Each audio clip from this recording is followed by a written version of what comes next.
on va revenir au roman. On a parlé de Thorne Smith et de Examen critique de la pétrification. Tu as une autre petite curiosité que tu as éditée il y a 1 an et demi maintenant. Bric-à-brac Man de Russell Grennan. Le Grennan, le très joli Grennan. C'est lui. Grennan, Russell Grennan, Russell H. Grennan. Ne me demandez pas à quoi correspond le H, je n'ai jamais su. J'aurais pu le demander parce qu'il est encore vivant, il a 90 et quelques années. C'est un Américain né à Boston, qui a vécu à Paris et qui vit maintenant à Rome. C'est un auteur de polar, puisque tous ses textes sont publiés chez Rivage Noir ou Série Noire en fait. C'est un auteur de roman noir plus que de polar, puisque l'intrigue n'est pas nécessairement ce qu'il y a de plus... la question de savoir qui a tué n'est pas très importante. Dans cette arrivée à Boston, il nous décrit les mésaventures d'un peintre obsédé par le Quattrocento, presque un faussaire en fait, qui voit son meilleur ami mourir et qui décide de le faire revenir à la vie grâce à l'aide d'un ange plus ou moins maléfique. Et pour que cet ange puisse intervenir, il doit tuer 7 ou 8 autres personnes avant. Donc ça le conduit à des exactions un peu complexes. Dans un autre de ses bouquins, on a un brocanteur antiquaire qui a une cave pleine d'objets magnifiques, l'objet le plus magnifique étant une femme qu'il a enfermée là depuis une quinzaine d'années. Bon, voilà, c'est toujours très étrange et très curieux. C'est généralement plein d'humour. Et Bric-à-brac Man, c'est les aventures d'un bifin, d'un brocanteur voleur qui vend des objets de plus ou moins bonne qualité qu'il a récupérés à gauche à droite. Alors, il essaie d'avoir une boutique, mais ça ne marche pas bien. Alors il les vend dans le coffre de sa voiture à la va-vite, et puis des fois à d'autres brocanteurs. Et en fait, tous ces brocanteurs de Boston sont quand même un peu tous idiots, et ils en arrivent à tous des choses un peu étranges, puisqu'ils ont un client commun qui est un diable, qui est le diable qui est très mexicain, avec des chemises assez bariolées et qui boit des trucs bizarres. Et du coup, d'avoir le diable comme client, c'est vraiment pas une bonne idée à terme. Donc il leur arrive un tas de petites choses pas terribles. Et c'est ce genre de bouquin sans prétention et bien écrit qui met de bonne humeur. Et en plus, comme Grennan a vraiment été antiquaire et brocanteur, toutes les arnaques sont vraies. Donc vous lisez ça, vous pouvez déjà regarder avec un œil tout à fait différent les différents objets qu'on va vous vendre dans la brocante d'à côté. En fait, tu donnes un peu de publication en publication un manuel pour s'auto... Un manuel pour faire de la brocante, aller à la chasse et élever des orphelins. Et élever des orphelins. Voilà. Exactement. Construire le périphérique, c'est compliqué. C'est plus dur qu'élever les orphelins. Ou alors on met les orphelins dans le périphérique. Enfin, bon. On va arrêter là.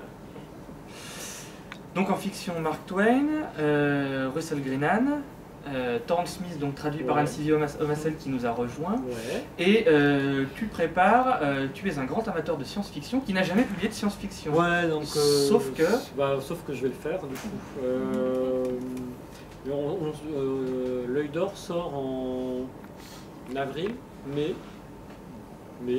mois de mai. 2 textes, un de Mark Twain, un Yankee du Connecticut à la cour du roi Arthur, donc le Sacré Graal version 1880, traduit par Freddy Michalski, et un livre dont on lancera à un moment donné une espèce d'appel général pour traduire le titre, qui est éminemment problématique. Fersumendin, voilà, avec un meilleur accent, qui est un livre de Ian Banks, enfin Ian M. Banks, puisque Ian Banks est un auteur écossais qui écrit sous 2 noms, Ian Banks des romans contemporains, Ian M. Banks de la science-fiction. Pour ceux qui ont vu Hot Fuzz, cet excellent film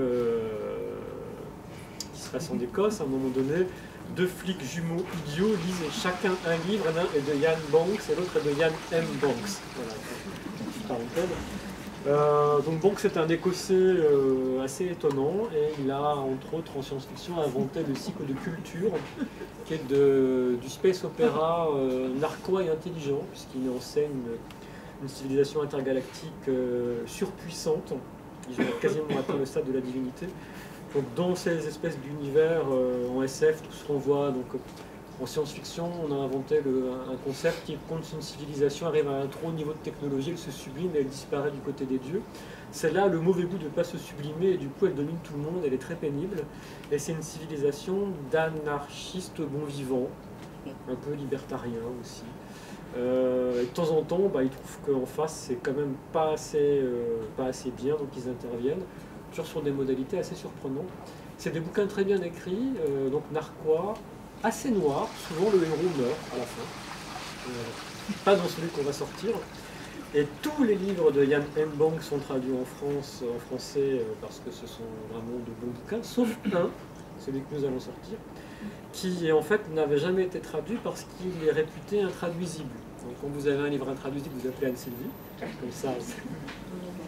Et il est réputé intraduisible parce que c'est un bouquin qui se divise en 10 parties. Donc chacune de ces 10 parties, on a 4 personnages qui interviennent. Et l'un des 4 personnages est un gamin totalement dyslexique, qui donc parle en phonétique.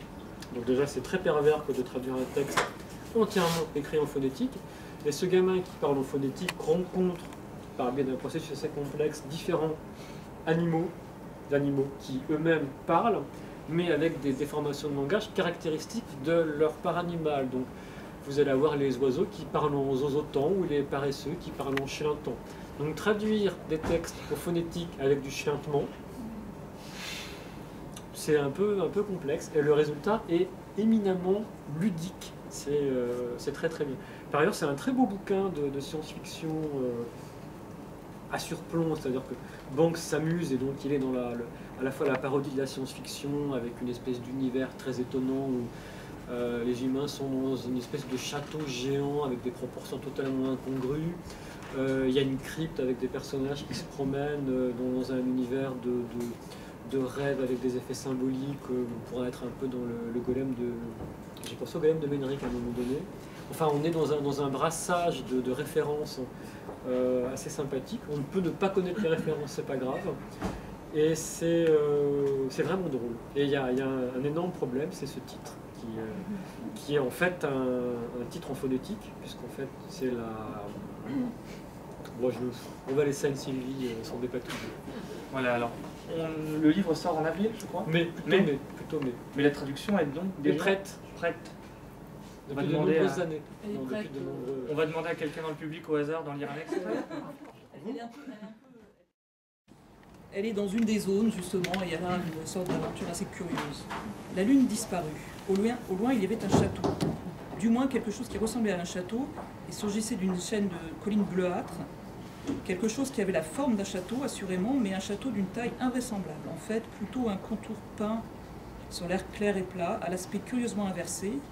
Non que la silhouette ne corresponde pas à celle des châteaux, bien au contraire, mais plus vous leviez les yeux, plus les contours de la bâtisse étaient nets. Son mur extérieur aux nombreuses tours, aussi large que l'horizon, se distinguait à peine à travers des brumes de chaleur au-dessus des collines, cependant que les contours de sa section médiane, qui emplissait le ciel, étaient plus précis, bien que voilés çà et là par des nuages. Ses étages supérieurs et ses plus hautes tours luisaient une blancheur pâle qui s'intensifiait avec l'altitude. La plus haute des tours, légèrement décalée, s'enflammait même dans ses derniers mètres, son tranchant lui prêtant une proximité trompeuse, alors que son sommet atteignait de toute évidence une extrême altitude. La jeune femme prit place dans un cabriolet que tiraient 8 fabuleuses bêtes chats, dont la fourrure soyeuse et noire palpitait de frémissements musculeux sous des harnais d'argent damasquinés. Ils trottaient, ondulants, sur une route pavée de dalles rouges et poussiéreuses, chacune ornée d'un pictogramme différent en rehauts jaunes. Alentour, des prairies, des fleurs radieuses, l'air sifflait aux oreilles de la jeune femme, épais, humide, parfumé, saturé de chants d'oiseaux et de bourdonnements d'insectes. Elle était vêtue de tissus délicats et merveilleux, au teint plus clair que celle de sa peau, mocassins, longues jupes flottantes, gilets courts passés sur un chemisier ample, le tout complété d'un grand chapeau fait d'un matériau à la fois rigide et très léger, bordé de rubans verts qui flottaient dans les courants d'air. Elle se retourna vers la route qui se perdait dans le lointain. La poussière que leur équipage avait levée flottait encore dans les airs, se dispersant lentement. Autour d'elle, des tours lointaines, des flèches d'église, des moulins à vent dispersés dans la riche plaine. La route menait droit vers les bois et l'immense silhouette du château dans les airs. Elle leva les yeux à la verticale. Juste au-dessus du cabriolet, une formation de grands oiseaux gris et élancés volaient en V, gardant par leurs battements d'ailes concertés la même vitesse que l'équipage. Elle rit, battit des mains et se pelotonna contre les coussins bleus. Sur le siège, en sens opposé, un homme était assis. Elle le regarda fixement. Il venait juste d'apparaître. Il était jeune, avait le teint pâle, était vêtu d'un costume noir, ajusté, assorti à la couleur de ses cheveux. Son apparence était curieuse. tacheté, pis pour ainsi dire, presque translucide, comme s'il était taillé dans la fumée. Il pivota, jeta un regard par-dessus son épaule vers le château. Ce mouvement fit craquer son corps. Il se retourna vers elle. « Ça n'ira pas, vous savez, fit-il d'une voix géniarde et chevrotante. Elle fronça les sourcils, le regard braqué sur l'homme, puis inclina la tête. « Ah, la belle, pour sûr, vous avez l'air bien mignon, bien innocent. Et ce n'est pas ça qui vous vaudra la vie sombre. Je sais bien que vous n'en êtes pas capable, mais pour la forme... » L'homme s'interrompit. Quelques-uns des oiseaux qui les escortaient fondaient sur lui, serre tendus.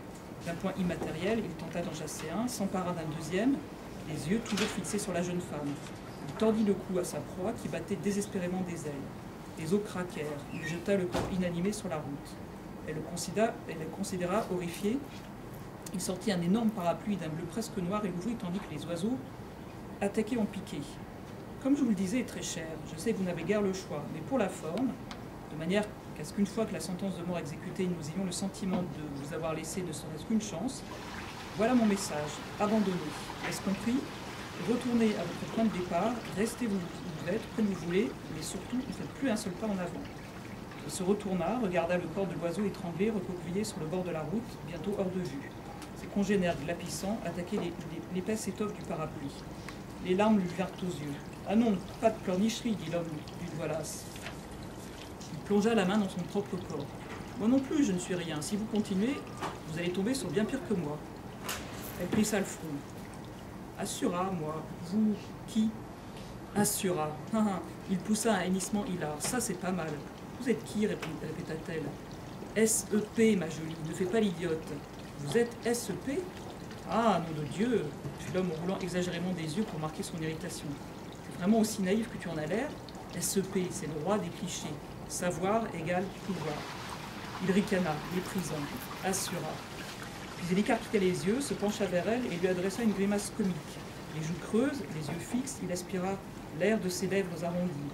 Sss, ne s'arrêtait pas en si bon chemin, continua d'inspirer, et sa peau se tendit et ses lèvres disparurent, et le bout de son nez s'incurva vers sa bouche.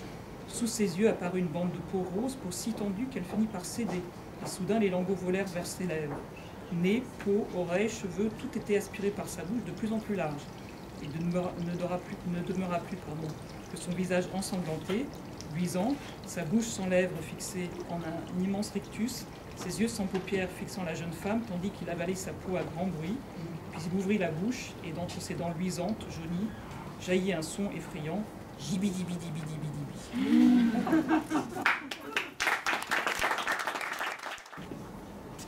Je crois qu'on a fait le tour du catalogue. Oui, donc ma conclusion, vous la connaissez, vu qu'il l'a inventée, c'est que finalement, ce qui fait un peu le charme de cette maison d'édition, et pas qu'un peu, en fait, c'est que la représentation de la personnalité de son éditeur, et avec tout ce qu'il peut y avoir d'hétéroclite, et en même temps de travailler de beaux textes bien écrits, bien mis en valeur, avec de beaux illustrateurs. Je dirais quand même en conclusion que la maison d'édition n'existerait pas sans mon entourage, c'est-à-dire quelques amis fidèles qui me soutiennent, qui m'apportent des textes, qui font des maquettes par moment, qui traduisent, enfin c'est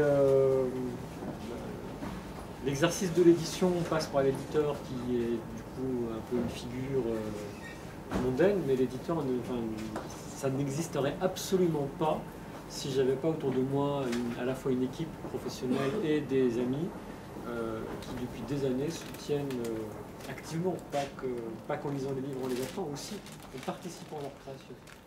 Et ça c'est pas mal.